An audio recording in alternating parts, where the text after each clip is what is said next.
Surogale, pengadilan Nanang tadi pagi.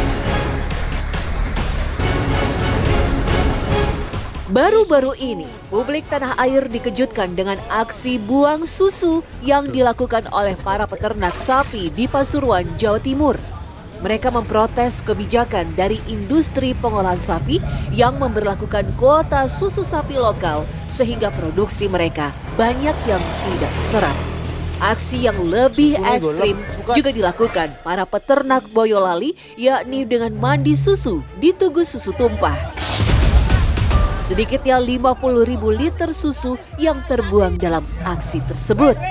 Dalam pernyataannya, para peternak juga memprotes kebijakan keran impor yang besar untuk susu sapi impor dan juga rendahnya serapan susu sapi lokal. Sebuah alarm peringatan buat pemerintah, jangan mudah mengeluarkan kebijakan yang akan merugikan. Kan bisa ada solusi, mungkin dibeli secara murah atau dialihkan kemana yang lain supaya bisa dimanfaatkan. Saya langsung teriak, kenapa tidak dibuat jadi apa gitu, mungkin seperti itu.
Luar negeri.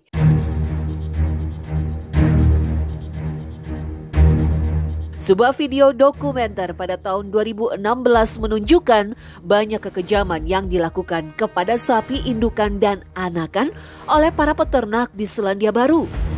Mereka akan memisahkan anak sapi langsung dari induknya karena susu yang diprioritaskan untuk diolah dan diekspor. Bahkan anak sapi jantan akan langsung dibunuh atau dibuang karena dianggap tidak akan seproduktif anak sapi betina. Bahkan dalam catatan dw.com, setiap tahun 700.000 ekor anak sapi di negara Oseania ini dibunuh ketika baru berusia 5 hari. Belum lagi fakta bahwa umur sapi yang akan berkurang ketika dipaksa untuk memproduksi susu sepanjang hidupnya. Sekedar catatan, untuk memproduksi seliter susu, tubuh sapi mengolah setidaknya 500 liter darah di dalam tubuhnya.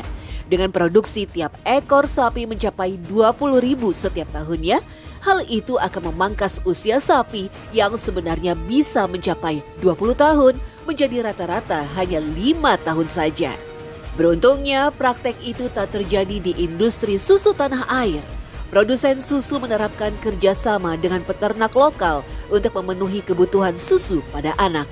Selain itu, susu pertama dari induk wajib diberikan untuk anak sapi. Meski seolah telah menjadi menu standar sehari-hari, susu sebenarnya bukanlah makanan asli yang tercipta di tanah air.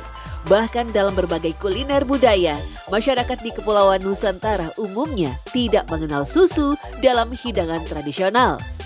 Meski sejak lama mengenal kerbau atau sapi, masyarakat umumnya hanya memanfaatkan daging atau tenaganya saja. Budaya minum susu di Indonesia dikenalkan oleh Belanda sekitar abad ke-19 dan dilanjutkan pada masa pemerintahan Orde Baru.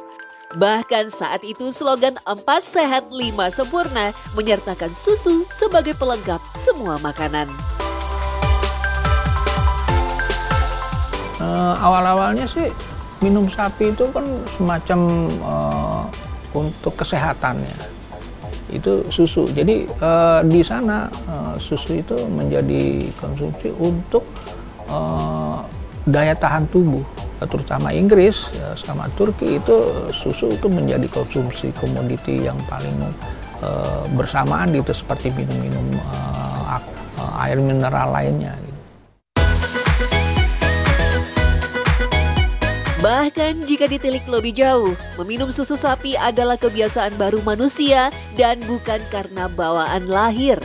Manusia diperkirakan mulai meminum susu sapi sejak 9.000 tahun silam setelah ditemukan tempat lemak susu dekat Laut Marmara, Turki. Ditemukan juga beberapa artefak di kuil Ninhursag di kota Sumeria, Tel Al-Ubaid, yang menunjukkan ukiran bergambar manusia sedang memerah susu. Sementara penelitian lain juga menyebut Mesir kuno mulai mengonsumsi susu sekitar 3.000 tahun sebelum Masehi. Sapi bahkan juga dipelihara karena statusnya yang dianggap sebagai hewan suci. Orang Mesir kuno saat itu menjadikan sapi sebagai persembahan kepada Isis, dewi pertanian. Hal yang sama juga ditemukan 2000 tahun sebelum Masehi di India ketika masyarakat hanya mengkonsumsi susu sapi dan bukan dagingnya. Sementara penggunaan susu sapi untuk menyapih bayi manusia ditaksir mulai terjadi 3000 tahun silam. Jadi kalau di India itu memperlakukan sapi itu kan semacam kendaraannya ya kan. Nah, kendaraannya itu dari dewa tadi. Nah, dia harus dihormati. Betul, itu nggak salah ya. Jadi hanya minum susunya saja gitu. Nah, kalau di daerah Eropa Utara itu umumnya adalah, mohon maaf ya, itu sapinya bisa digunakan dagingnya, termasuk ke Australia. Sebuah tradisi yang semakin berkembang hingga produk susu ini pun berlanjut sampai sekarang. Padahal susu sapi terancang untuk anak sapi dan bukan bagi manusia. Karena itu sebaik apapun komposisi susu formula, air susu ibu tetap paling baik untuk bayi manusia. Namun tak bisa dipungkiri, propaganda tentang susu sapi sebagai pendamping atau bahkan makanan utama bagi bayi nyaris tak bisa dibendung. Hal itu berlanjut ketika usia anak sudah lepas sapi yang terus diberikan susu pengganti dari hewan terutama sapi. Memang dalam kandungannya, susu sapi punya banyak manfaat yang berguna untuk kesehatan. Susu baik untuk kesehatan gigi dan tulang, memelihara jantung, mendukung kinerja otak, hingga meningkatkan kualitas tidur. Susu sapi juga banyak mengandung protein, kalium, kalsium, dan sejumlah vitamin. Tetapi yang perlu dicatat, semua manfaat itu bisa didapatkan dengan susu segar alias tanpa penambahan gula dan bahan lain.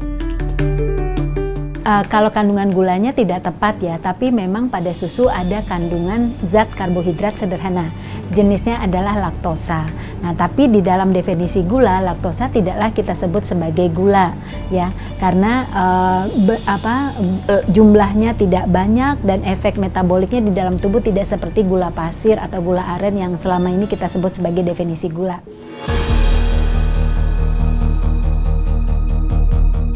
Belum lagi fakta yang menyebut bahwa 2/3 manusia di muka bumi mengalami alergi laktosa.